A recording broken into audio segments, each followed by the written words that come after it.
on n'a pas encore trop vectorisé, mais on a donc effectué notre jury de la 8e édition du concours de création d'entreprises innovantes, où les lauréats et les prix spéciaux seront donc dévoilés le 17 septembre sur une soirée. Donc, n'hésitez pas à vous inscrire. Vous avez certainement reçu les invitations pour vous inscrire parce qu'on va être avec un outil totalement en réalité virtuelle, et ce afin de pouvoir être avec nous sur cette soirée, sur cette mise en valeur des lauréats de l'exercice 2020 sur ce concours qui auront aussi besoin de votre attention et de votre participation. Donc, n'hésitez pas à valider votre inscription afin que notre partenaire Virbela, le Laval Congress Virtual, je l'ai mis un peu à l'envers, mais vous m'avez le Laval Virtual Congress Center, puisse vous envoyer une invitation afin de créer votre propre avatar. Voilà, on a fait une édition là aussi, avec une opportunité de valoriser des technologies qui aujourd'hui sont de plus en plus émergentes. Je vous prépare quand même que j'ai cherché pour l'instant des ressources en local, mais c'était encore un peu trop tôt. Mais je pense qu'en local, on arrivera très vite aussi à avoir des opérateurs économiques sur la réalité virtuelle. Donc voilà, n'hésitez pas vraiment à nous rejoindre le 17 septembre. Faites-nous savoir dans le chat. Vous allez voir, enfin, la plateforme est assez intuitive. Vous avez une petite bulle en haut à droite. Si vous n'avez pas reçu cette invitation, mettez-nous vos coordonnées en général, nous faire un petit signe. On a déjà vos contacts pour qu'on puisse vous relayer cette invitation à venir nous rejoindre le 17 au soir de 18h à 21h au maximum sur cette soirée. Merci à tous d'être présents. On est quasiment dans les temps. Voilà, enfin, au nom du bureau et du conseil d'administration, enfin, je remercie nos maîtres Dominique Andrieux et Dominique Adenau pour le temps que vous donnez et que vous donnez au territoire. Et je sais que ce territoire vous est cher, ce territoire de la Réunion. Donc, merci de donner ce temps aussi aux entrepreneurs qu'on accompagne via la Technopole de la Réunion et plus particulièrement souvent par son dispositif, l'incubateur public, labellisé ministère de l'Enseignement supérieur, de la Recherche et de l'Innovation. Et donc, voilà, merci à tous les deux de partager ce temps. Et puis, je sais qu'après, je crois que vous avez des rendez-vous B2B avec des porteurs de projets, des entrepreneurs qui auront certainement pléthore de questions à vous poser et richesse à retenir de vos retours. Merci à vous toutes et tous de cette participation. Alors, j'avais invité au tout début, il y a 5 minutes, mais si vraiment le réseau est bon, de pouvoir laisser vos caméras ouvertes. Par contre, vos micros fermés pendant le temps de la présentation. Ça permet d'être un peu plus en contact ensemble et en interaction. Merci Dominique. Je vais laisser la parole au cœur de cette rencontre et de ce point de rencontre à nos deux Dominique, mais j'ai cru savoir plus particulièrement que ça serait Maître Adenau qui animerait cet atelier. Merci à toutes et à tous et bon moment de partage. Voilà. Écoutez, juste à titre d'introduction, bonjour à tous. Je laisserai le soin à Dominique Adenau de se présenter parce que moi, je viens plus souvent, donc je reconnais déjà quelques noms et quelques sociétés. Je serai, moi, dans le cadre des entretiens individuels plus tard et je suis en soutien s'il y a des questions pendant la conférence. Donc aujourd'hui, vous allez assister à une présentation qui sera essentiellement orale avec un certain nombre d'explications. On communiquera un certain nombre d'éléments d'information après à Technopole qui pourra distribuer les éléments et en fonction des questions qu'on nous posera, on pourra aussi communiquer des informations complémentaires. En tout état de cause, moi je retrouverai certaines entreprises en entretien individuel après la conférence. Voilà, donc je passe la parole à Dominique Adenau qui pourra d'ailleurs se présenter succinctement. À toi Dominique. Oui, merci beaucoup. Donc bonjour à tous. C'est toujours un grand plaisir de faire ces webinaires et en particulier à La Réunion où, comme ça a été très aimablement rappelé, nous avons une partie de nos activités, de nos nos attaches, de notre cœur. Hein. Ça fait, je crois, maintenant presque 25 ans que Dominique Andrieux va à La Réunion. J'y suis allé une fois pour ma part, 2 fois. Une fois pour évaluer une importante entreprise locale et une deuxième fois, effectivement, pour rencontrer des porteurs de projets dans le secteur de l'innovation. Alors, il se trouve, vous l'avez compris en nous regardant tous les deux, que nous sommes, je dirais, plus tout à fait des perdreaux de l'année.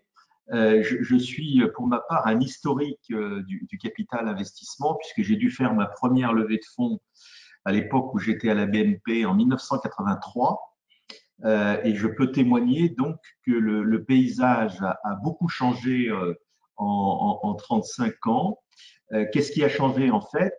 D'une part, il y a beaucoup plus de projets innovants qu'il n'y en avait dans les années 80. Hein, et quand je dis beaucoup plus, c'est aujourd'hui une industrie, hein, alors que c'était quelque chose d'assez marginal.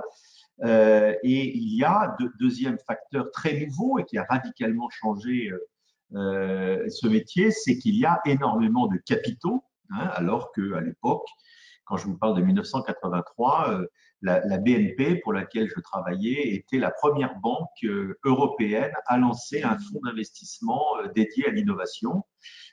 C'est dire que depuis, des centaines, voire des milliers de fonds existent. Et donc, ça a évidemment changé beaucoup le métier. Ça veut dire aussi que pour nous, professionnels conseil d'entreprise, c'est une véritable spécialisation et nous essayons, c'est pas toujours facile, de coller effectivement à l'actualité de l'ingénierie financière, puisque ce dont nous allons parler ce matin, c'est bien d'ingénierie financière, c'est-à-dire comment est-ce que, avec des outils financiers et un peu de connaissances juridiques, on peut arriver à répondre aux desiderata du porteur de projet qui sont simples. J'ai besoin d'argent pour me développer. Il faut donc que j'aille en chercher à l'extérieur parce que moi, je suis pas riche. D'ailleurs, je n'ai encore jamais vu des gens très riches se lancer dans des projets innovants. Hein, en général, quand on est riche, on a plutôt un comportement de rentier plutôt que d'aventurier. Et puis, deuxième chose, comment est-ce que je vais faire pour quand même garder le contrôle de ma boîte? Parce que effectivement, si je fais rentrer de l'argent et que les financiers prennent le contrôle, c'est pas tout à fait pour moi la même ambiance et peut-être même la même motivation. Hein, pourquoi finalement prendre beaucoup de risques, travailler comme un fou, si ça n'est pas pour être le principal bénéficiaire à terme de la création de valeur que je vais générer par mon travail et par mon imagination. Donc voilà, je voulais vraiment en introduction camper ce changement de décor que je crois durable. Hein. Je crois qu'aujourd'hui, les économies, en tout cas occidentales et maintenant on voit bien mondiales, puisqu'il y a énormément d'innovations en Asie, ce qui est nouveau là aussi, sont tirées par l'innovation. Et souvent, cette innovation, elle émerge dans des toutes petites boîtes et pas dans des grands groupes, ce qui explique notamment votre présence très nombreuse ce matin. Alors, je parlais d'ingénierie financière, j'y reviendrai. Effectivement, là aussi, il y a une évolution.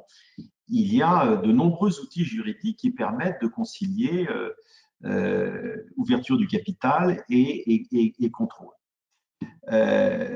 Mais avant de rentrer dans un rapide descriptif, et puis je rassure tout de suite Laurent Gaboriau, nous parlerons bien des BSPCE de façon importante. Hein, je ne suis pas en train de changer l'objet de la réunion, mais je voudrais rappeler que je ne sais pas exactement où chacun d'entre vous, porteurs de projet, en est dans l'avancement de son propre projet, mais en général, on distingue 3 phases qui chacune justifie d'une ingénierie particulière. Il y a la première phase qui va de l'anté-création, le moment où vous avez une idée, jusqu'à la fondation de la société. Et en général, pour aller à l'essentiel, c'est de l'argent public ou quelques économies privées qui financent l'entreprise. Et c'est très heureux qu'il se soit constitué un écosystème qui soient extrêmement favorables et qui permettent finalement à la puissance publique d'assumer elle aussi son risque sur ces projets, puisqu'on sait que quand ça marche, évidemment, le bénéfice est bien sûr pour le fondateur, mais aussi pour l'ensemble de la société.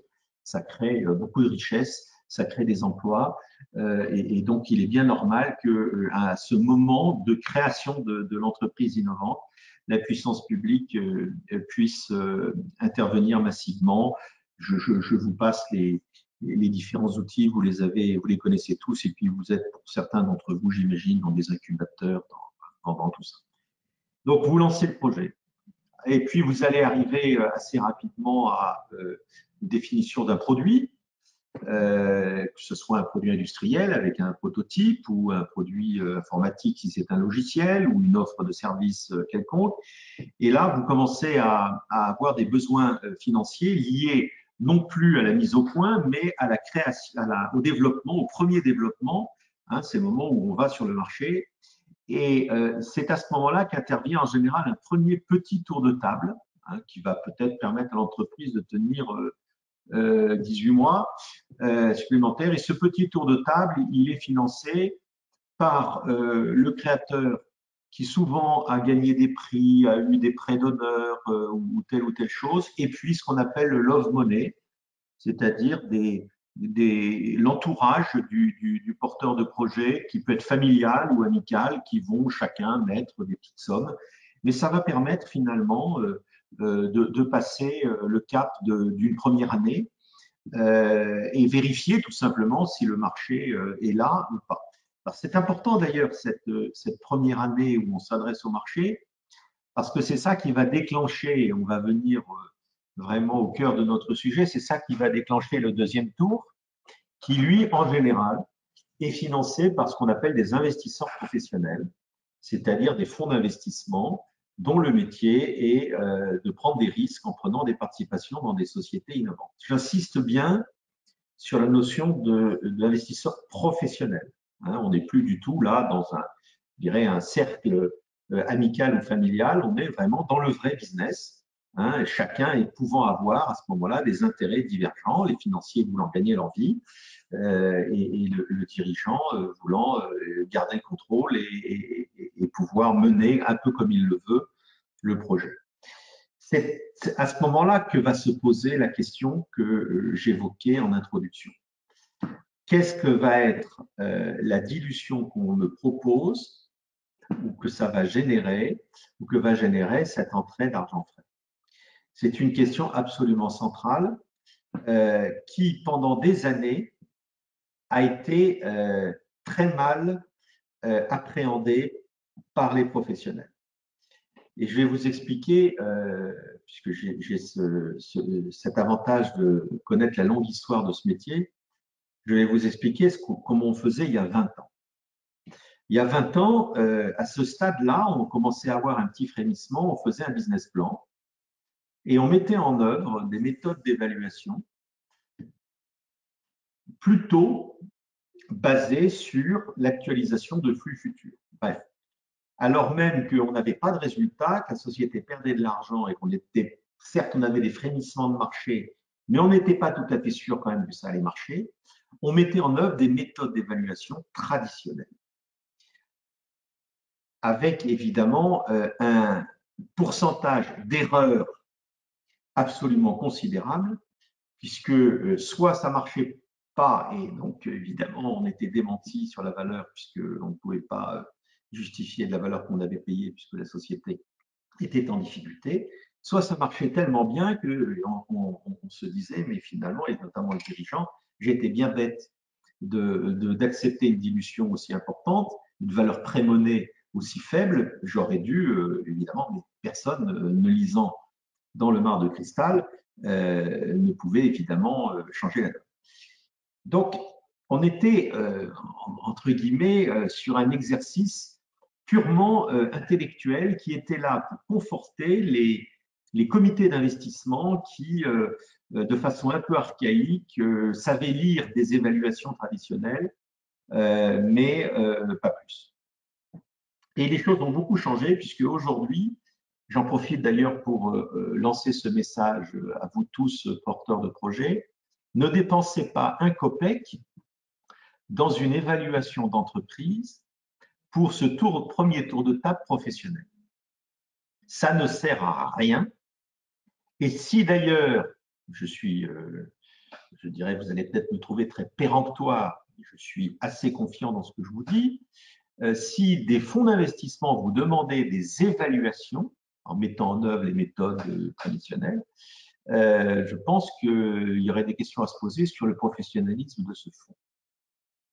En réalité, aujourd'hui, dans l'appréciation de la valorisation de votre société pré-monnaie, c'est-à-dire avant l'entrée des professionnels, la valeur de la société est une pure convention de place, une pure convention. Elle ne répond à aucune des méthodes d'évaluation traditionnelles. C'est une convention. Et cette convention, c'est quoi?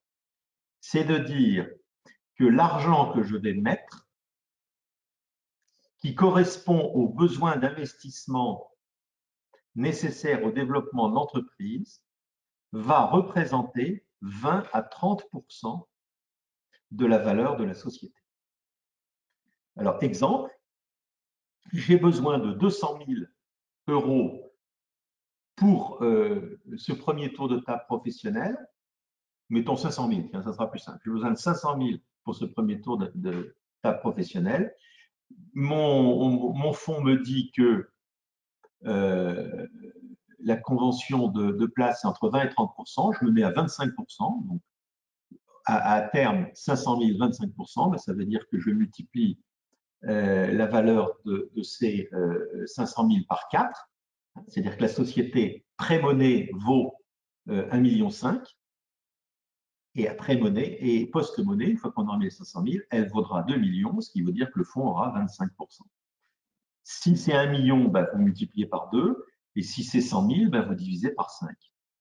Donc, c'est bien le montant des besoins tels que va l'afficher le business plan pour assurer ce développement pendant un certain temps qui va dicter la valeur de la société.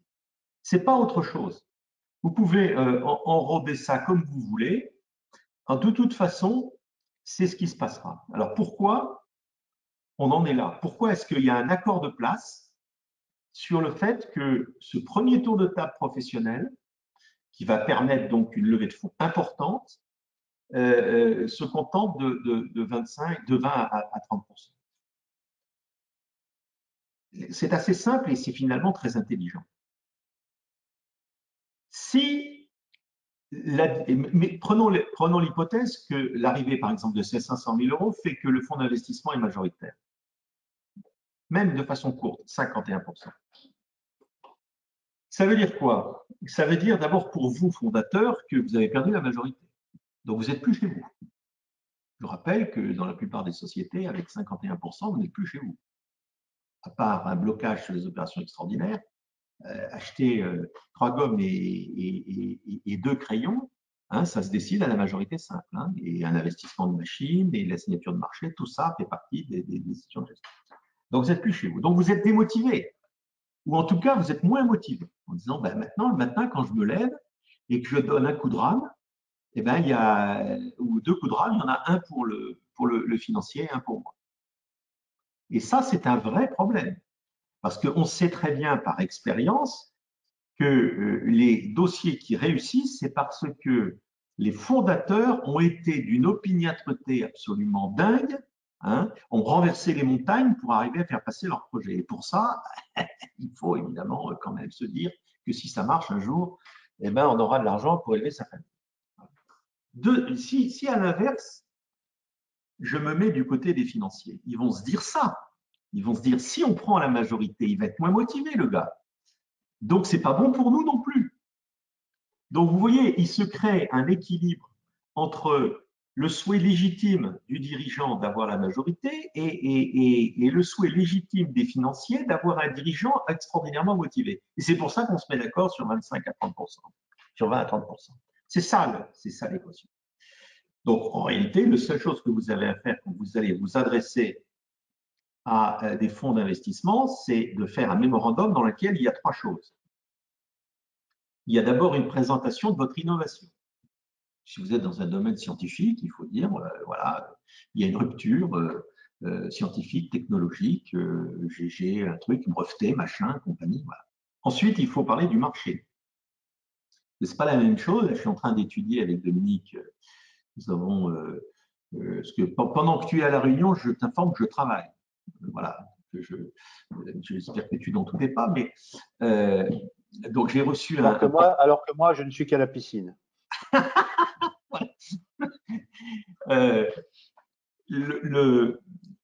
J'ai reçu un porteur de projet qui a un profil assez classique, hein, qui est un docteur d'État en chimie, qui a fait un postdoc et qui vient d'inventer une nouvelle technologie qui s'adresse à l'industrie pharmaceutique. Le marché sur lequel il est de 20 milliards de dollars par an. Bon, alors évidemment, ce n'est pas tout à fait la même chose pour un financier d'entrer dans une société qui représente un marché potentiel de 20 milliards hein, que si c'est 200 millions. Vous entendez, vous comprenez bien ça. Donc, il faut vous présenter la technologie, vous présenter le marché. Et ce qui découle de cette présentation, de la confrontation entre votre rupture technologique et le marché, bah, c'est le business plan. Et il faut faire un business plan à 5 et 10 ans, en disant, voilà ce qui se passe. Avec ces trois choses, le financier, lui, ça lui suffit pour dire effectivement, je qualifie la rupture technologique, donc il y aura un audit technique pour savoir si effectivement c'est sérieux. Il va faire un audit économique pour vérifier que les dires sur le marché sont exacts. Et puis ensuite, il va lire le business plan. Et là, il va avoir les yeux qui brillent. Alors, retenez bien cette expression. C'est une chose que je martèle en permanence aux porteurs de projets, qui sont en général des gens modestes, notamment dans les domaines scientifiques. Les scientifiques français, d'ailleurs, c'est leur profil, ils sont plutôt modestes et partageux. Et on se bat beaucoup avec Dominique pour leur dire, écoutez, c'est votre technologie, mais ne la mettez pas sur la place, hein, protégez-la. Eh bien, il faut sortir de cette modestie naturelle et faire miroiter, au travers du business plan, des profits stratosphériques. Alors, il ne faut pas écrire n'importe quoi, il faut évidemment le justifier, hein. Mais comme on est sur, finalement, pas un raisonnement d'entrée au capital basé sur des actualisations de flux à peu près certains, mais sur finalement un espoir, il faut que effectivement le risque qu'on va prendre puisse être récompensé au travers de ces résultats extrêmement prometteurs dans des proportions dingues. C'est-à-dire qu'un financier qui rentre dans un dossier qui est basé sur une rupture technologique, en dessous de 20 fois la mise, ça ne l'intéresse pas. Donc, vous voyez, il faut vraiment que ça cartonne un max. Donc, il faut à la fois convaincre, c'est ça qui est difficile, il faut convaincre le financier que effectivement il y a là quelque chose de rare et donc de cher, hein, et qui va rapporter beaucoup d'argent, et il faut effectivement ensuite lui expliquer, c'est le dernier point, mais ça vous l'avez compris, et je ne me fais aucun souci sur votre capacité à le faire, il va aussi miser sur vous. Hein, il y a la technologie, mais il y a le porteur de projet. Une bonne technologie portée par un porteur de projet qui n'est pas bon n'ira pas plus loin qu'une très mauvaise technologie portée par un type brillant. Hein. On l'a vu ça déjà. Hein. C'est pas les vainqueurs sur le marché, ce ne sont pas ceux qui avaient la meilleure technologie, c'est ceux qui ont été capables de la développer le mieux. Voilà, j'ai été un peu long, je m'en excuse, mais je voulais vraiment, avant de rentrer véritablement dans le sujet, camper le décor, vous donner quelques conseils, parce que c'est comme ça que ça se passe aujourd'hui. Alors, on est donc maintenant à la veille ou à l'avant-veille, je préférerais l'avant-veille, je vous le dirais, d'ouvrir son capital à des financiers et donc d'avoir à supporter une dilution de 20, 25, 30%, peut-être 33%. Et donc, il faut qu'on se pose quand même la question du contrôle. Du contrôle tout de suite, pas vraiment, puisqu'on va garder avec ses amis une majorité, mais du contrôle à terme, parce que ça, c'est une première levée de fonds professionnelle, mais il y en aura une deuxième dans 18 mois. Parce que si votre dossier démarre sur les chapeaux de roue, il faudra remettre 500 000, 1 million, 2 millions dans 18 mois. Et là, à ce moment-là, certes, la société vaudra plus cher, mais on va peut-être voir les financiers passer de 25 à 40 et peut-être tangenter les 50. Et effectivement, là, ça devient problématique. Et c'est là que l'ingénierie financière rentre en piste, car nous avons des outils aujourd'hui qui permettent de finalement dissocier l'apport en capital, en cash, qui normalement, vous connaissez la formule, qui paye commande, on est tout à fait là, donc l'apport en cash avec le contrôle politique. Donc on va essayer par des outils d'ingénierie financière de contrebalancer la puissance de l'argent par des droits politiques. Et ça, c'est un métier, c'est très créatif parce que la palette d'outils dont on dispose est absolument énorme, mais il faut faire attention à ne pas tomber dans un travers que je vois, ceux qui sont d'ailleurs abonnés à une revue financière qui s'appelle Option Finance. Dans les premières années, Option Finance, c'est une revue qui a été créée dans les années, fin des années 80. C'est un peu la revue de vulgarisation économique et financière un peu haut de gamme. Pendant des années, je voyais arriver sur le marché des produits structurés, des obligations, des actions avec des bons. Enfin, c'était toujours. Et donc, en fait, c'était la course à l'échalote. C'était à qui ferait l'outil, la valeur mobilière la plus compliquée pour se faire mousser. Bon, donc, je ne suis pas contre des usines à gaz, mais quand même, en général, ça ne fonctionne pas très bien. Donc, on a beaucoup d'outils, mais essayons quand même de faire des choses pas trop compliquées, parce que plus c'est compliqué, plus c'est difficile ensuite à mettre en œuvre. Alors, les outils, rapidement, c'est quoi? Et je rassure à nouveau Laurent Gabouriau, je vais arriver au BSPCE, il n'y a pas de souci. Vous avez d'abord, vous savez, si votre capital investisseur rentre sous la forme action ordinaire, comme les vôtres, elles sont les mêmes caractéristiques que les vôtres et que vos amis, c'est instantanément dilutif. Si on fait une augmentation de capital qui va permettre de prendre le contrôle de 25% de la société, c'est 25% des droits politiques. Donc, l'ingénierie financière a inventé des actions qui ont moins de droits politiques que les vôtres. Ça peut même aller jusqu'à des actions qui n'ont aucun droit politique. Ça s'appelle des actions sans droit de vote. À l'inverse, on peut vous donner ou transformer vos actions ordinaires avec des actions qui ont plus de droits de vote que le quote-part du capital. Par exemple, une action donne deux voix au lieu d'une. Ça s'appelle des actions à droit de vote double. Vous voyez, on a déjà au niveau du support action la possibilité de jouer juridiquement sur ce découplage entre des actions ordinaires et des actions dites de préférence ou privilégiées. Premier grand chapitre.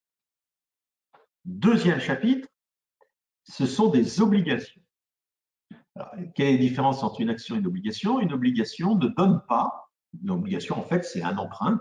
La société va émettre des obligations qui vont être souscrites en général par ses fonds d'investissement. Donc, c'est comme si vous aviez un emprunt. La différence avec un emprunt, c'est qu'une obligation, en général, se rembourse in fine, donc sur la durée d'émission, 5, 6, 7 ans. Donc, ça, c'est pas mal, parce que vous avez le temps de développer votre cash flow pour pouvoir, et votre trésorerie pour pouvoir rembourser à terme.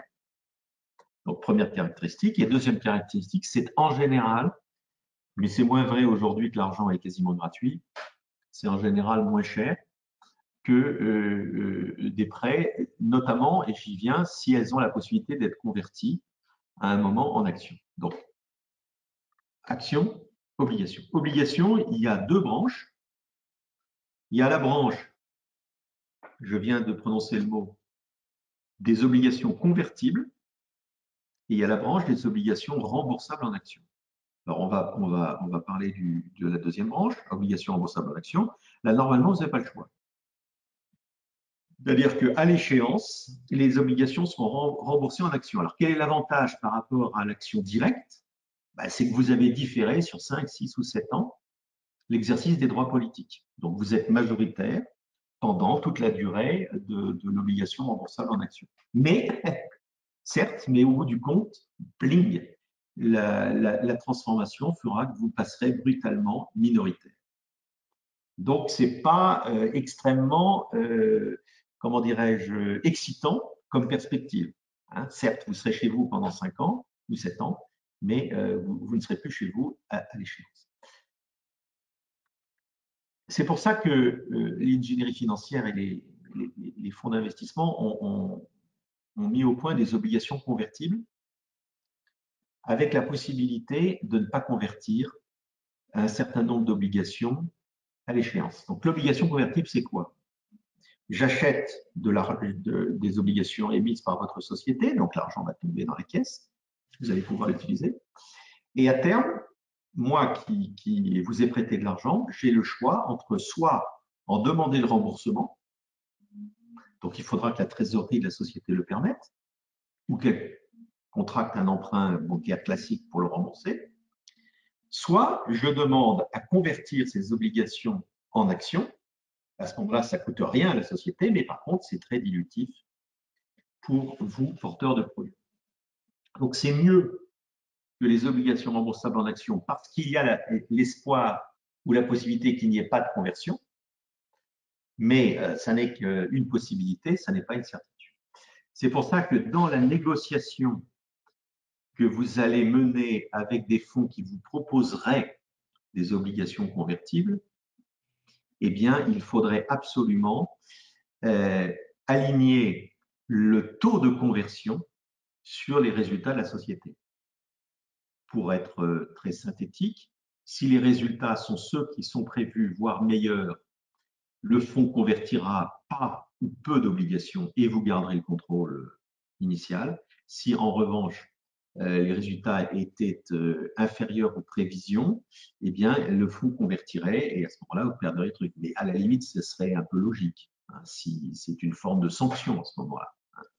Mais vous voyez, on a quand même cette souplesse et notre mission aux côtés des porteurs de projets consiste à négocier avec les fonds le bon véhicule d'investissement avec les droits politiques qui vont avec et avec toujours ce souci de retarder, voire de réduire la dilution du dirigeant fondateur.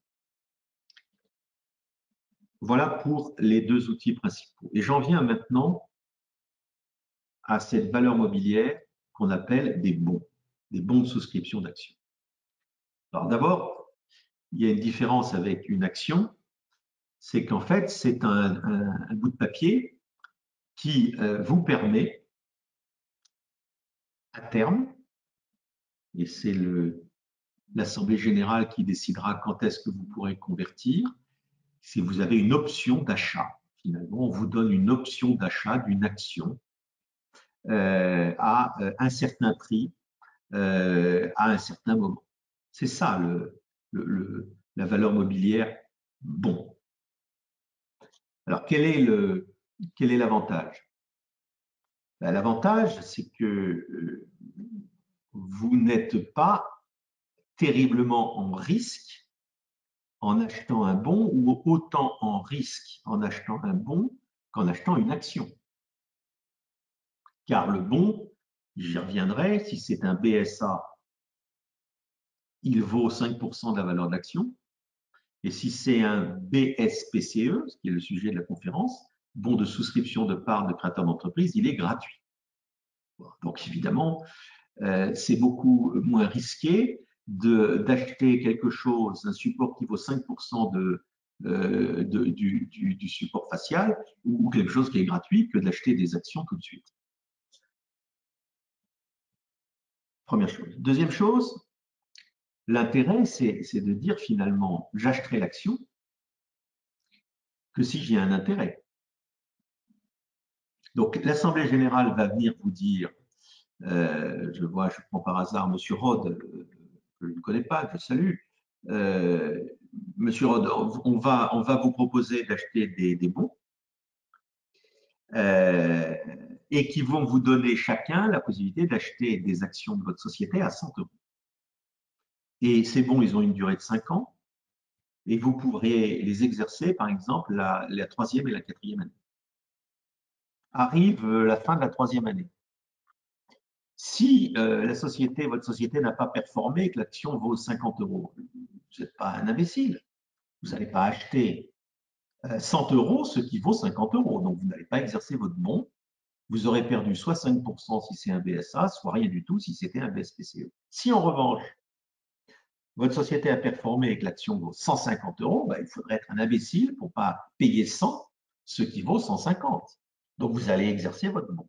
Donc, au moment où se posera la question de la transformation du bon en action, il n'y aura plus de risque à exercer cette option. Soit vous ne l'exercerez pas, soit vous l'exercerez, mais dans tous les cas, ce sera la bonne décision par rapport à la valeur du titre.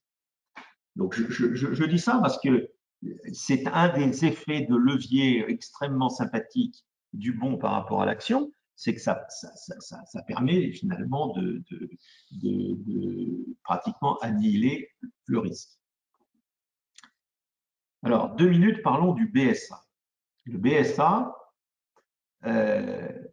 j'ai dit tout à l'heure, il ne peut pas être émis gratuitement. Vous ne pouvez pas souscrire à un bon de souscription d'action gratuitement. Vous ne trouverez aucun texte qui confirme ce que je viens de vous dire. Ça n'est dans aucun texte. Le problème, c'est que l'administration fiscale et sociale est venue nous dire si une société émet des bons et les remet gratuitement à des personnes, à ce moment-là, c'est un avantage. Et au plan fiscal, je considère que c'est une donation, donc je taxe. Et au plan social, je considère qu'en réalité, c'est une rémunération et je lui colle des charges sociales. Donc, pour éviter ce risque, il faut que l'acheteur du bon lui-même ait un risque, et ce risque, c'est qu'il va payer 5%. Alors, pourquoi 5%? Là aussi, vous ne trouverez aucun texte, aucun. Mais les praticiens que nous sommes, à force de lire les jurisprudences du Conseil d'État, ont abouti à l'idée que finalement, il faut que ça soit au moins 5%. Si vous descendez en dessous, l'administration va dire, écoutez, non, effectivement, c'est un cadeau, hein, et donc je taxe dans les proportions que je viens de vous dire. Donc, il y aura un petit coût quand même, hein, 5% de la valeur de l'action, il faudra le payer tout de suite. Et je le redis, si pour reprendre mon exemple, le bon permet d'acheter des actions à 100, vous allez l'acheter 5 €. Mais si dans 3 ou 4 ans, l'action vaut 50, vous aurez perdu vos 5 €. En revanche, si évidemment l'action vaut 150, vous aurez gagné 50 € par action, ce qui est quand même une jolie plus-value. Donc le bon, il a ses caractéristiques. Alors l'avantage qu'il a par rapport au BSPCE dont on va parler maintenant, c'est que le bon, vous pouvez le distribuer à n'importe qui. Notamment, j'ai beaucoup de sociétés, et le cas dont je vous parlais tout à l'heure de ce docteur en chimie, il a eu la grande intelligence de faire rentrer à son capital sur ce fameux premier tour de table de Love Money des experts du domaine de la chimie ou du domaine du développement des entreprises innovantes, qui sont des personnes physiques, qui ont des activités professionnelles par ailleurs, mais qui ne sont ni salariés de la société innovante, ni dirigeants de cette société.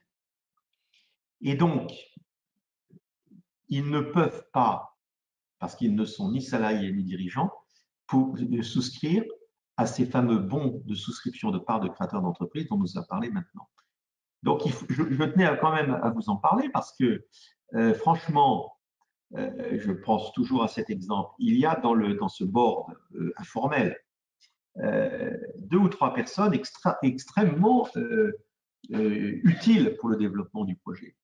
Et je pense que le temps qu'il passe aujourd'hui à dispenser des conseils à l'entreprise innovante gratuitement n'aura qu'un temps. Et il serait très heureux, et c'est ce que j'ai conseillé aux dirigeants, d'émettre des bons et de pouvoir les remettre à ces gens extérieurs à la société, au sens ni salarié ni dirigeant, hein, pour pouvoir finalement rémunérer, entre guillemets, gratuitement le travail important qu'ils vont mener. Parce que le problème des entreprises comme les vôtres, c'est que vous n'avez pas de pognon. Et que même si après la levée de fonds, il faudra quand même faire attention à la façon dont vous allez dépenser l'argent. Donc, si vous pouvez vous payer d'excellents experts et ne pas les rémunérer en cash, mais leur remettre des bons, c'est quand même la bonne idée. Donc, voilà pour les bons.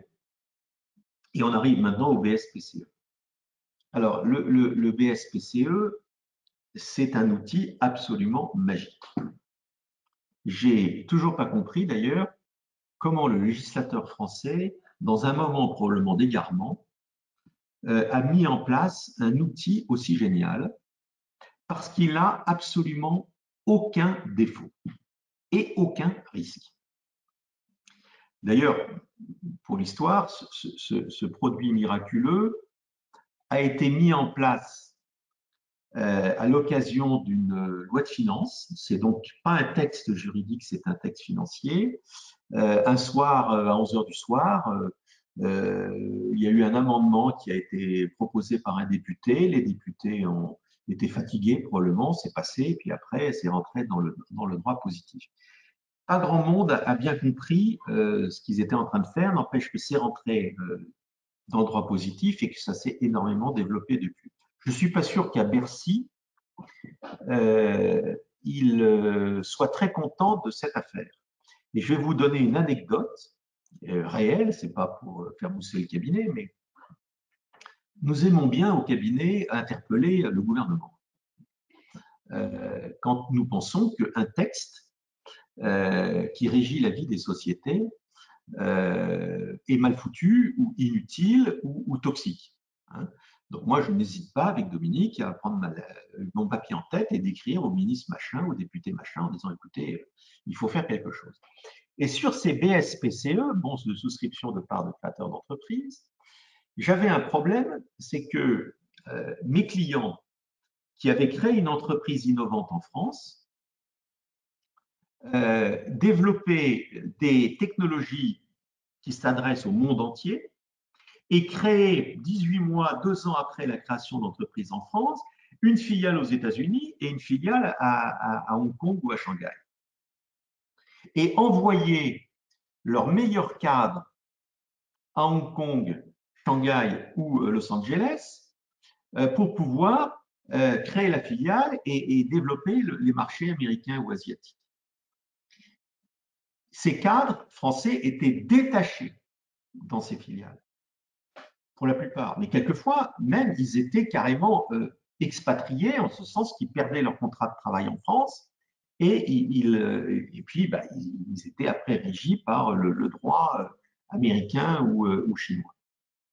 Et à ce moment-là, ils ne pouvaient plus bénéficier des BSPCE émis par la maison mère, puisqu'ils n'étaient plus salariés de la maison mère, pour cause ils étaient salariés de la société filiale américaine, et ils n'avaient jamais été d'ailleurs dirigeants sociaux, puisqu'ils étaient salariés. Et à ce moment-là, j'ai trouvé ça injuste et stupide. Et donc, j'ai écrit à mon député pour lui dire, écoutez, il faut faire quelque chose. Et il se trouve que ce n'était pas n'importe quel député, puisque ce député, c'est une femme d'ailleurs, était membre de la commission des finances. Il dit, écoutez, la commission des finances, c'est là que ça se passe, donc il faut en parler. Et donc, elle a fait j'ai rédigé pour son compte, avec son équipe, une note pour Bercy, et il se trouve que le ministre de l'économie était Emmanuel Macron à l'époque, voilà, qui n'était pas, à mon avis, le moins apte à comprendre la problématique. Voilà. Et c'est là que je me suis rendu compte de comment dirais-je, du véritable pouvoir d'un ministre. C'est qu'elle m'a envoyé un SMS avec une photo en pleine séance au Parlement Et Macron, qui était assis 10 rangs en dessous d'elle sur le banc des ministres, venait de lui renvoyer une note manuscrite qui répondait à la note que je lui avais dressée. Par ailleurs, de l'estime pour le président de la République et ce qu'il fait pour les entreprises innovantes. Vous ne voyez pas du tout là une opinion politique, mais malheureusement, j'ai pu constater, quand c'est ce qu'elle m'a envoyé, que le ministre ne comprenait absolument rien à cette problématique des BSPCE attribuables à des salariés expatriés à l'étranger qui avaient perdu leur qualité de salariés français. Voilà, je referme cette parenthèse parce qu'effectivement, il y a probablement encore beaucoup d'incompréhension sur la portée de cet outil. Alors cet outil, je vais maintenant vous le décrire. On parle bien des BSPCE, bons de souscription de parts de créateurs d'entreprises.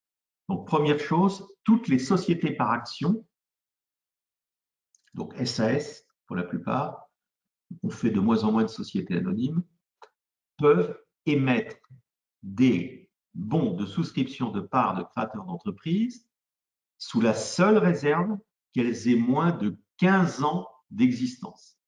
Alors, quand on est en présence d'entreprises innovantes, c'est évident, hein, mais il faut que l'entreprise ait moins de 15 ans, ait été immatriculée depuis moins de 15 ans, et ça ne marche pas non plus pour des entreprises qui seraient immatriculées depuis moins de 15 ans, mais qui auraient repris une activité économique qui, elle, était antérieure à la reprise. Donc, voilà. C'est la seule contrainte. Il faut que l'entreprise ait moins de 15 ans.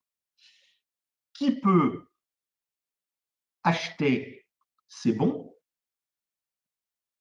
Les salariés de l'entreprise et les dirigeants de l'entreprise. Et c'est là que c'est formidable parce que les dirigeants de l'entreprise sont éligibles aux bons, comme les salariés.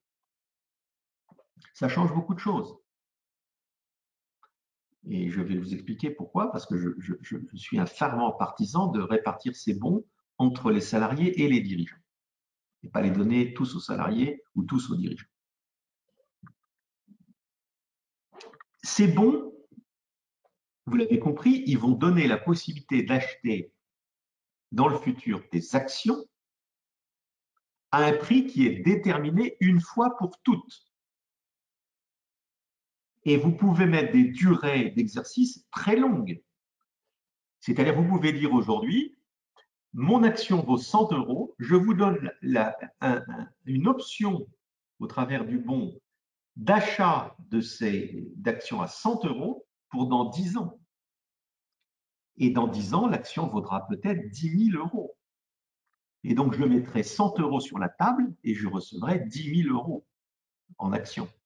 Donc, vous voyez l'intérêt. Et quand je dis j'ai mis 100 € sur la table, c'est au moment où j'achète l'action. Parce qu'au moment où je reçois le bon, il est gratuit. Je ne débourse rien.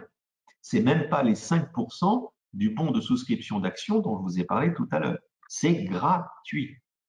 Et comme c'est un texte fiscal, il n'y a aucun risque de requalification, ni au plan fiscal, ni au plan social, en avantage, entre guillemets, indu. Bon. Donc, la société va dire, je vais émettre des bons. Alors, la question que mes clients me posent toujours, c'est combien? Le texte ne limite pas sur les actions gratuites, sur les plans de souscription d'actions, ce qu'on appelle les stock options. Il y a des limites. Là, il n'y en a pas. Donc, on pourrait en émettre un nombre illimité. En réalité, ce qu'on constate, c'est que le plus souvent, ces bons permettent à terme d'acheter entre 5 et 15% du capital. J'ai encore rarement vu des émissions de bons en volume permettant d'acquérir à terme plus de 15% du capital. Mais je le redis, ça c'est mon observation pratique, mais il n'y a pas de texte qui viendrait le limiter. On pourrait imaginer de monter plus. Donc, quelle va être la procédure? La procédure, malheureusement, la loi Pacte est venue compliquer les choses. il faut faire une assemblée générale extraordinaire.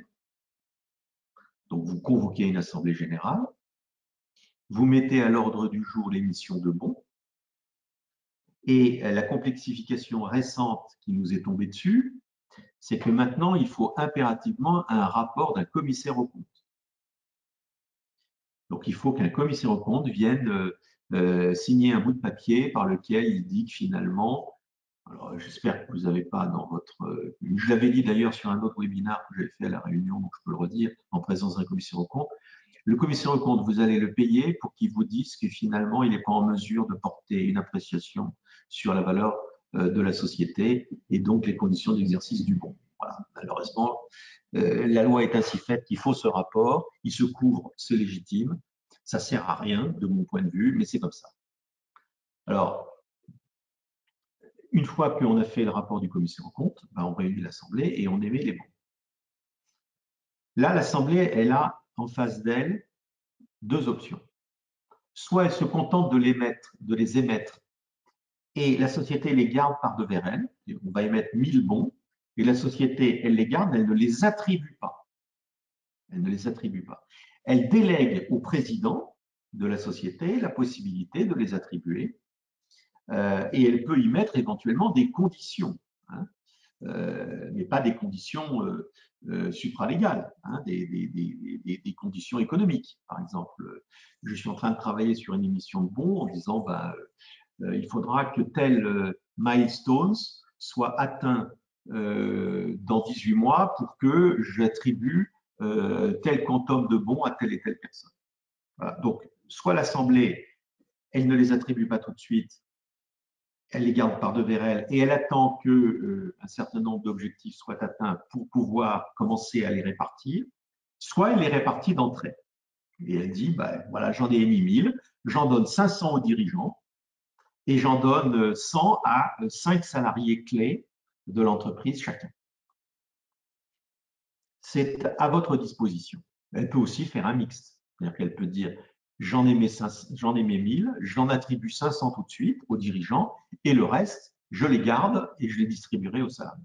Alors, je voudrais à ce moment-là de mon propos vous parler des salariés. Le dirigeant, on comprend bien, plus il aura de bons, plus il va se reluer à terme par l'exercice de ses bons, donc c'est aussi, et pour lui, un instrument anti-dilution. Les salariés, ce n'est pas la question de la dilution qui les importe. Ils ne sont pas actionnaires et ils ne seront de toute façon jamais actionnaires majoritaires. Ce qui les importe, c'est la motivation. Et c'est vrai que la problématique des entreprises innovantes, quand elles veulent attirer des talents, c'est qu'elles n'ont pas de pognon.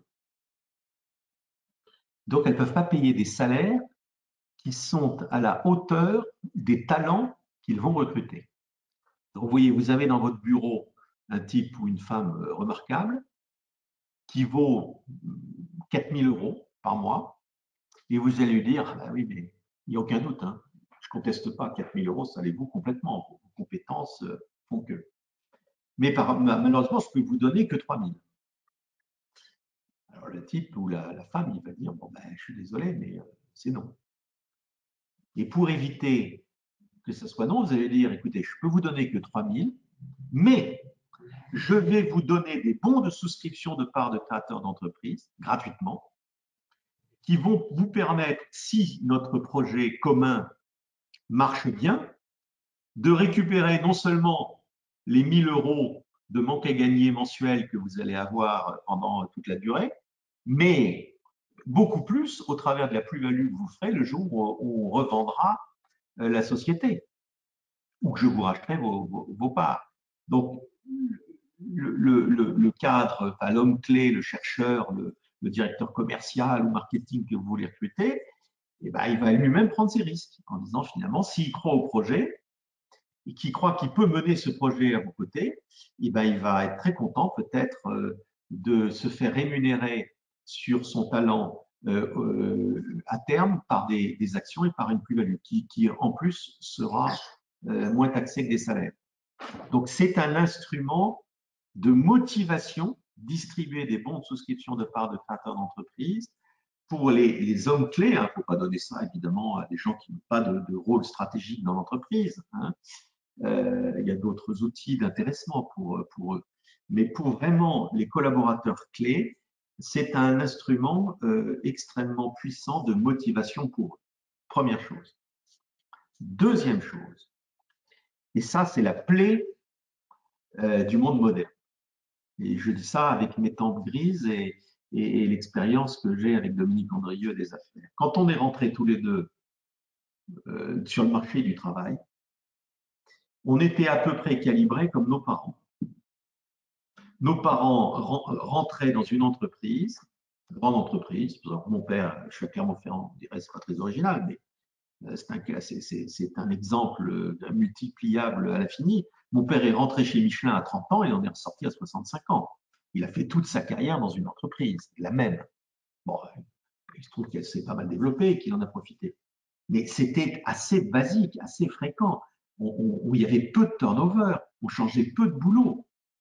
Et nous, on était plutôt, moi quand je suis rentré à la BNP, je pensais que j'allais y passer toute ma carrière. D'ailleurs, on m'avait déroulé ma carrière sur les 30 années suivantes.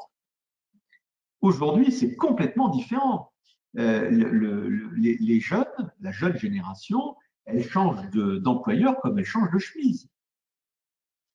Donc, la question de la fidélisation des hommes clés est une question centrale.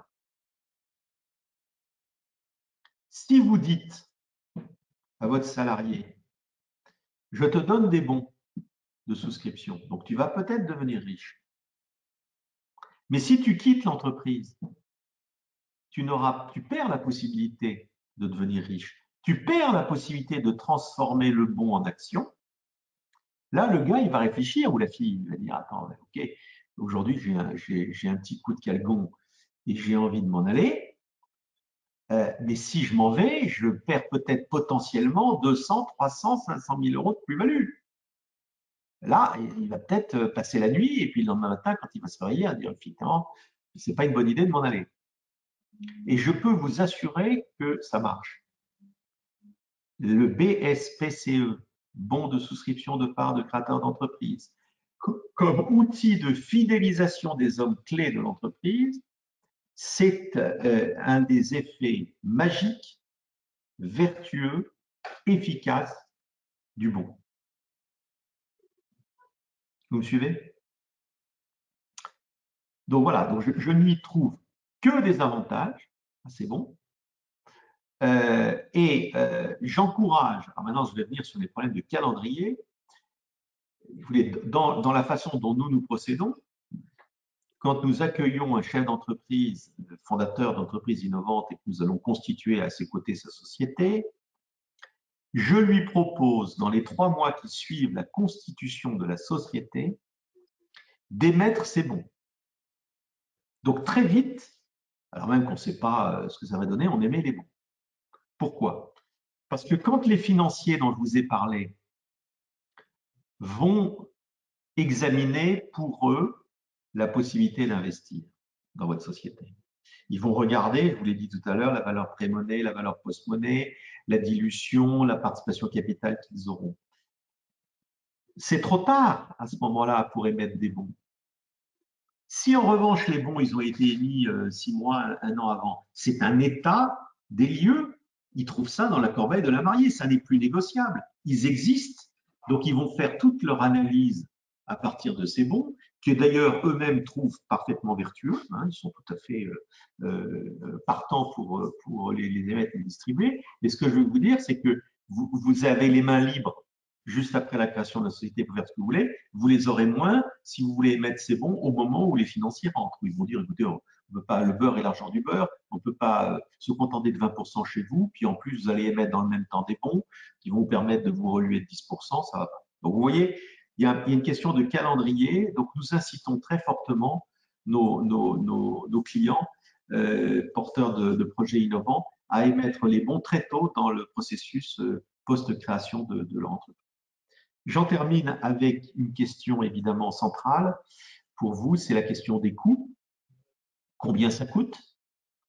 Alors, je parle sous le contrôle de Dominique qui est en relation quasiment quotidienne avec eux.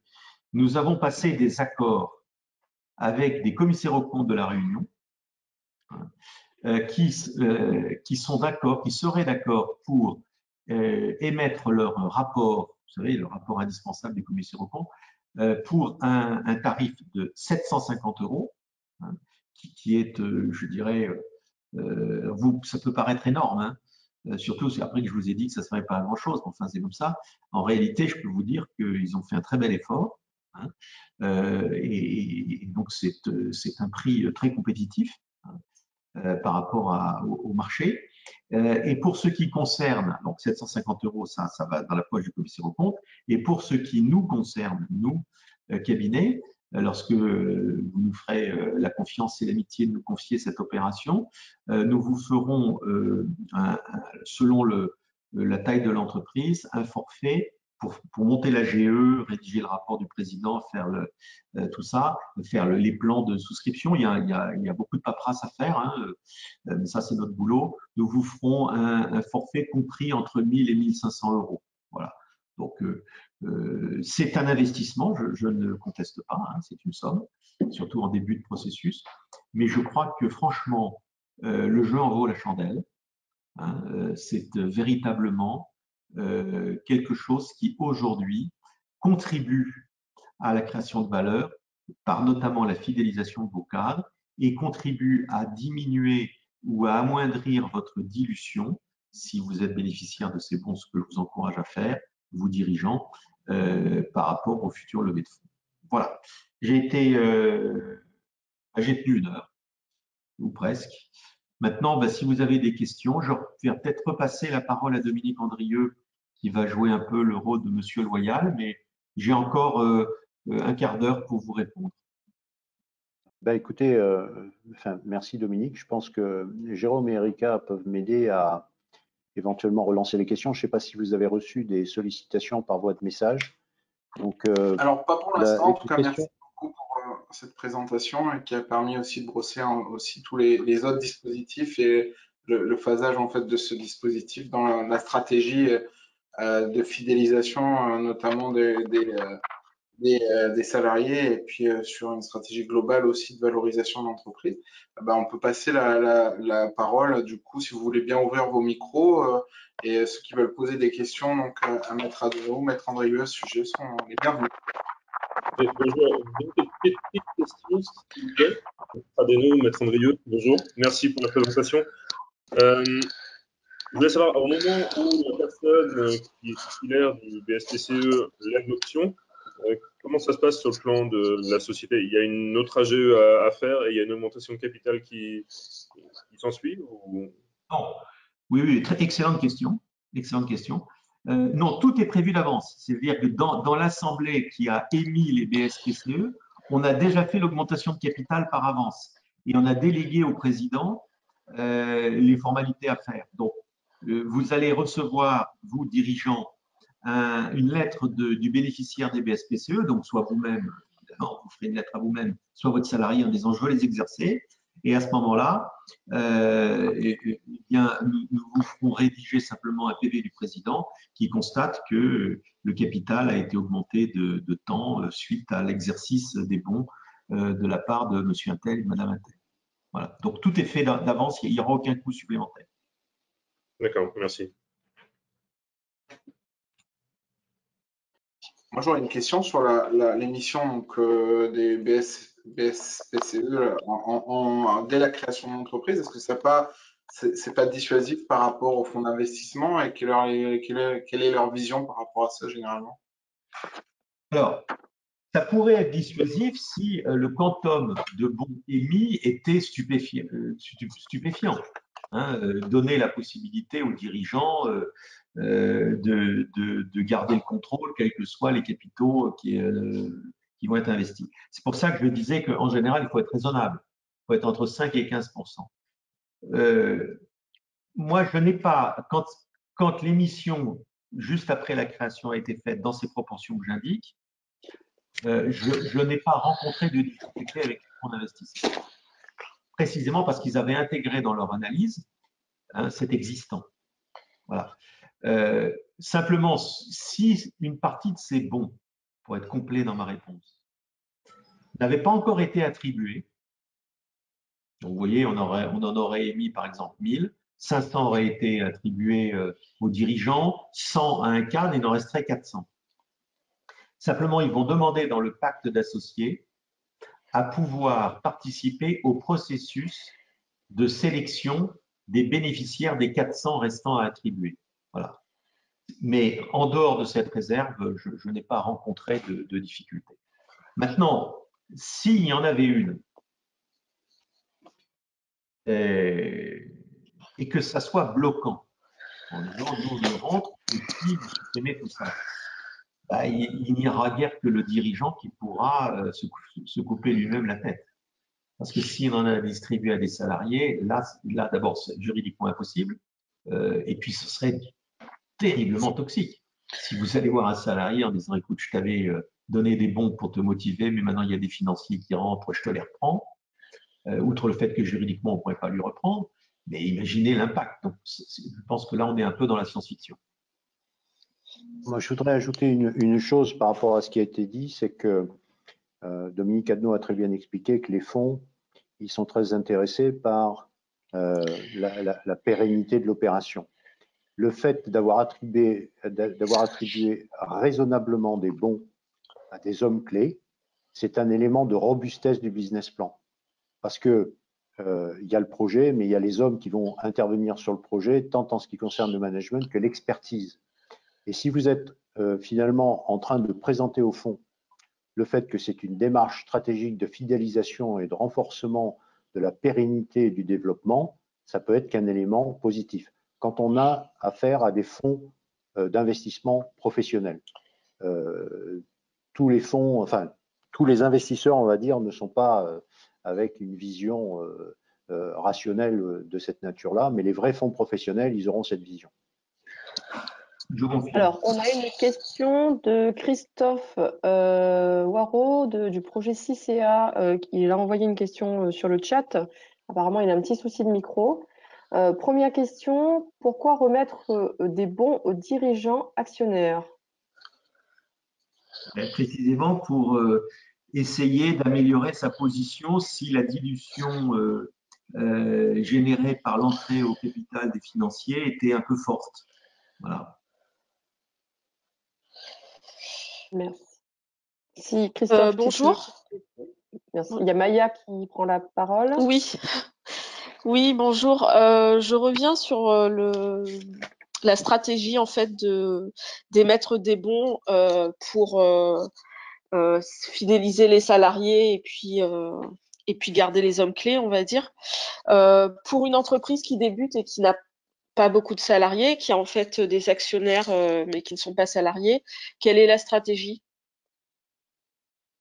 Alors, d'abord, et l'intérêt d'émettre des bons, c'est plutôt du coup de ne pas les distribuer dès le départ, de les émettre sans les distribuer? Exactement. Donc la stratégie, c'est de dire un jour j'en aurai, donc faisons-le tout de suite, je les émets et je les garde vers moi et je les distribuerai le moment venu. Et si, pour reboucler avec votre présentation, vous avez un tour de table dans lequel il y a de la love money, enfin des actionnaires qui pourraient être également récompensés parce qu'ils vous apportent des conseils gratuits. Là, il faudrait passer sur ce que je disais tout à l'heure, c'est-à-dire des bons de souscription d'actions. Ok, merci. Bonjour, juste une petite question. Peut-être vous avez déjà répondu, j'ai manqué des tout petits bouts, excusez-moi. Les BSPCE et les BSA sont ouverts au SAS et au SARL, toute forme de société? Non, pas les CRL. Uniquement les sociétés par action. Okay. Je suis désolé. Ce qui d'ailleurs permet, excuse-moi Dominique, ce qui permet d'ailleurs de revenir encore plus en amont sur le questionnement quand on veut poser une stratégie de déroulement d'investissement et d'ingénierie financière, de ne pas se tromper sur le choix de création de société. Donc là, il faut absolument en reparler avec vos conseils quand vous lancez la société parce que effectivement, ça va avoir un impact sur votre liberté d'action et sur votre agilité par rapport à ça. Et il faut se dire que la SARL, malgré ses qualités, par rapport à l'ingénierie financière, c'est quand même une structure qui est moins intéressante et puis qui comporte un certain nombre d'autres contraintes. Donc, réfléchissez bien, lorsque vous montez vos projets, à la forme de société que vous allez choisir. On aurait d'autres questions, éventuellement. Oui, donc, du coup, Pierre-Emmanuel, projet Oui, merci. Bonjour. J'aimerais bien savoir comment ça se passe en termes de structure financière. Vous avez dit que, en fait, on donne un bon sur une valeur future de l'entreprise. Voilà, j'ai un employé, hein, prenons un exemple, je lui donne un bon qui, dans 3 ans, va valoir 10 000 euros. L'employé va rester dans l'entreprise et dans 3 ans, il dit je veux exercer ce bon. Il va se retrouver donc avec une action qu'il n'aura pas payée, mais de valeur de 10 000 euros, c'est bien ça? Donc l'entreprise n'a pas payé d'argent à son prix. Il l'aura payé, hein, il l'aura payé pour la valeur d'exercice, par exemple 100 euros. Hein, et effectivement, il n'y aura dans les capitaux propres, puisque vous parlez d'analyse financière, dans les capitaux propres, il n'y aura que 100 euros. Il n'y aura pas 10 000 euros, si l'action vaut 10 000 euros en fait. Seulement, les analystes financiers, eux, auront fait leur propre analyse financière de la société et ils auront constaté que la société a créé un énorme goodwill, hein, qui est la différence, qui est la création de valeur que vous avez faite, entre la valeur comptable des capitaux propres et leur valeur économique. Donc les financiers savent faire la différence. Mais c'est vrai que comptablement, il n'y aura que 100 euros dans la caisse. Et dans la caisse du salarié? Ben lui, il aura une action. Il aura contre 100 euros. C'est la différence entre la valeur nominale et la valeur réelle de l'entreprise. Absolument. Exactement. Donc, il n'y a pas de flux financier à prévoir au bout des 3 ans, à l'exception du fait que il y a un actionnaire de plus potentiellement dans l'entreprise et peut-être un rachat de ses actions par quelqu'un d'autre. Voilà. Au prix qui sera accordé avec le salarié s'il a envie de la vendre. Voilà. En fait, le vrai prix de 10 000 euros, on saura si c'est le vrai prix le jour où quelqu'un l'achètera 10 000 euros. Voilà. Parfait, merci. Je vais revenir sur ce Maya a posé question. Quand on n'a pas de salariés, qu'on vient de créer notre entreprise, donc on a la possibilité de mettre des bons sans les distribuer. La procédure, est-ce qu'elle est différente? Parce que quand j'ai des salariés, je dois faire une assemblée extraordinaire. Là, le fait d'être juste le dirigeant, quelle est la procédure pour émettre les bons? C'est la même. Que vous soyez tout seul dans votre entreprise, ou vous ayez des salariés, que vous ayez des actionnaires, c'est la même. Sauf que au plan du vocabulaire, on ne parle plus d'assemblée. Si vous êtes tout seul, on parle de décision de la société unique. Mais c'est la même procédure.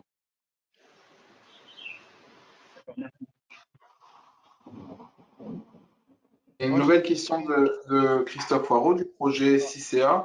Donc, comme vous le disiez plus tôt, il faut valoriser l'entreprise avant d'émettre les BSPCE, mais avant de faire entrer les investisseurs, du coup, comment définir et valoriser l'entreprise afin de ne pas émettre des plombs sous-évalués? Il est plus facile d'augmenter la valeur de la société lors d'entrée de nouveaux capitaux. Point d'interrogation. Donc, on en parler un peu. En général, je ne l'ai pas évoqué parce que c'est un élément de complexité qui pourrait nous faire un peu dévier de l'essentiel. La loi dit simplement que le prix d'exercice des bons que vous allez proposer dans l'Assemblée générale extraordinaire qui va les émettre ne peut pas être inférieur à la dernière opération sur le capital intervenue dans les 6 mois précédant cette opération. Donc, un exemple. vous créez la société avec un capital initial de 100 €. Je parle du nominal. Vous faites un premier tour de table familial ou avec des amis, et là, il y a une première prime d'émission à 150 €. Donc, il y a le nominal 100 €, et vous allez émettre des actions nouvelles avec un nominal de 100 € plus une prime d'émission de 50, donc 150. Si derrière, vous voulez émettre des bons, vous ne pouvez pas avoir un prix d'exercice inférieur à 150. Vous ne pouvez pas revenir à 100. C'est pour ça, je le redis, que je conseille très fortement à mes clients d'émettre ces bons juste après la création de la société au nominal. Voilà. Moi, j'ai une petite question. Alors, j'ai pas très bien compris quand est-ce que ça intervient, l'augmentation de capital. Est-ce que c'est à l'émission des bons ou est-ce que, par exemple, si je reprends la question de Maya, moi, je suis porteur de projet, j'ai pas de salariés, on est 3 dirigeants. Si on émet des bons aujourd'hui et qu'on les distribue pas maintenant, quand est-ce qu'intervient l'augmentation de capital? Est-ce que c'est à l'émission des bons ou est-ce que c'est au moment où les bons vont être distribués? Très bonne question aussi. Donc, l'augmentation de capital interviendra au moment, même pas au moment où ils seront distribués, les bons, mais au moment où ils seront exercés. C'est-à-dire que l'Assemblée générale, c'était la question qui avait été posée tout à l'heure, l'Assemblée générale, qui va émettre les bons, elle va dans le même temps faire la future augmentation de capital. Être conditionnée au fait qu'il y aura l'exercice ou pas des bons. Donc, tout ça est fait. Mais, vous avez raison, l'augmentation de capital, certes, elle a été décidée antérieurement, mais elle n'aura lieu que quand, non pas les bons seront distribués, mais quand les bons seront exercés. C'est-à-dire que vous 3 dirigeants, vous déciderez de souscrire au capital de la société. Et donc, pour compléter, on est d'accord que si tous les bons ne sont pas distribués d'un coup, bah, ça fera plusieurs augmentations de capital potentielles. Absolument. Mais dans le cadre de l'Assemblée générale, c'est-à-dire qu'on peut faire des tranches. L'Assemblée générale a décidé une fois pour toutes de faire une augmentation de capital de temps, mais on va le faire en 3 fois. Et quand vous parlez de mise en action, c'est au moment où on va payer le ticket pour acheter le bon. Ok, d'accord. C'est ça. Ok, merci beaucoup. Je vous en prie. J'aimerais savoir si, lors de l'émission des BSPCE, il y a possibilité d'attacher à chacun de ces bons différents types d'actions. Vous parliez au tout début des actions doubles ou simplement des actions de. Enfin, absolument. C'est la jouissance. Enfin. Oui, je vous le confirme. Dans l'augmentation de capital qui va être décidée lors de l'émission des bons, on peut très bien décider que les actions qui seront remises par exercice des bons seront des actions spéciales, dotées de droits particuliers, non pas des actions ordinaires. Ça peut être des actions à droit de vote double, ça peut être des actions sans droit de vote, ça peut être des actions qui ont, par exemple, un dividende majoré. Voilà. Oui, je vous confirme tout à fait que on a. Oui. On peut créer différentes catégories au sein d'une seule AGE, lors d'une seule émission. Absolument, absolument. Avec des destinataires qui peuvent être décidés par l'AGE. Absolument. On peut même dire que, par exemple, ces actions, entre guillemets, privilégiées ou particulières, ne pourront être détenues que, par exemple, que par des gens qui sont salariés de la société.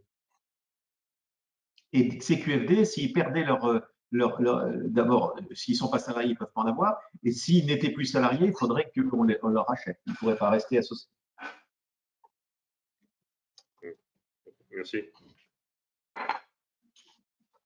Je vais être obligé de vous quitter malheureusement parce que j'ai une autre conférence qui a déjà débuté, à laquelle je suis attendu. Voilà, dans le timing prévu en tout cas. Merci infiniment pour cette intervention. Merci à tous d'avoir assisté à ce webinaire. À très bientôt. Maître Andrieux, nous on a l'occasion de se revoir dans la journée pour d'autres rendez-vous. Oui, on va passer On va passer aux entretiens. Je voudrais quand même dire que comme nous sommes partenaires de la Technopole et à travers Jérôme et Erika et toute l'équipe, n'hésitez pas, si vous avez des questions complémentaires, à faire passer des petits bouts de questions. On y répondra avec grand plaisir. Voilà. Donc, mais le mieux, c'est quand même de passer par les équipes de façon à pouvoir canaliser les questions, les centraliser et nous les adresser. Donc, n'hésitez pas. Merci beaucoup, Voilà. Dominique. N'hésitez pas vraiment de nous envoyer vos questions pour qu'on puisse les transférer justement donc, à Maître Andrier et à Maître Adenau. Voilà, merci beaucoup. Et Merci beaucoup à tous. au revoir. Merci beaucoup. Bonne journée. Au revoir.